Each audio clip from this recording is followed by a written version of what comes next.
Pag-usapan pa natin ang tamang oras ng pagdating sa airport kasama si Mobile Journal Merymon Reyes.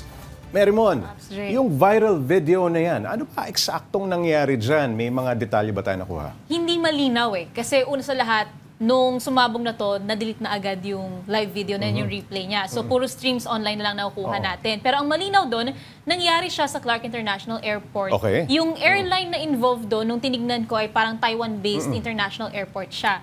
Pero kung aalamin natin ngayon kung nasaan na yung pinakapasahero, mukhang nakalipad na siya the next day. Base sa mga nabasa natin, parang nagbayad ata siya ng rebooking fee niya. Either parang nasa ibang bansa ata siya, yun yung pinuntahan niya ngayon. Okay, kasi ang crucial dyan, yung mga connecting flights, no? Hindi natin alam kung gaano ka-crucial, no? Yung pagdating nila ng ganong oras. Pero nabanggit mo na may options na ibibigay ang airlines. Yes, Kung sakali mangyari ito, ano-ano mga options ang ibibigay nila?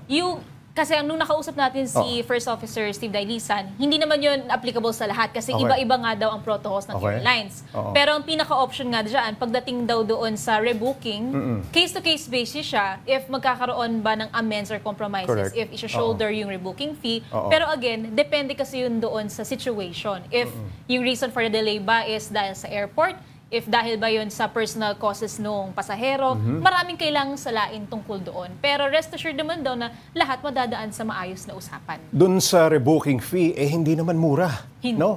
Minsan kasi talagang mahal, no? Halos sa kalahati na ata kung minsan nung halaga ng ticket mo. Pero kapag na-late ka sa flight, sino ang sasagot ng rebooking fee? So, subject to investigation pa rin yan? Yes, case-to-case basis na siya. Pero most of the time, if ang reason talaga or cause ng delay mo, na-late kang nagpresenta mismo sa counter sa airport, ikaw mismo yung magbabayad ng rebooking fee.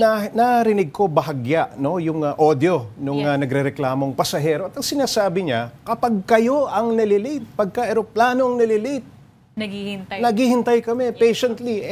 Anong mangyayari? Well, hindi na natin masasabi kasi iba-iba nga raw yung scenario. Though hindi rin pwedeng magsalita si Sir Dailisan tungkol nga doon sa airline na yon. Pero kasi sa experience ko rin dati or sa mga kakilala ko, lahat ng may concern regarding sa flights nila, if delayed sila, if tinanggal sila sa flight, chances are magkakaroon naman daw ng pag-aabang sa susunod na flight.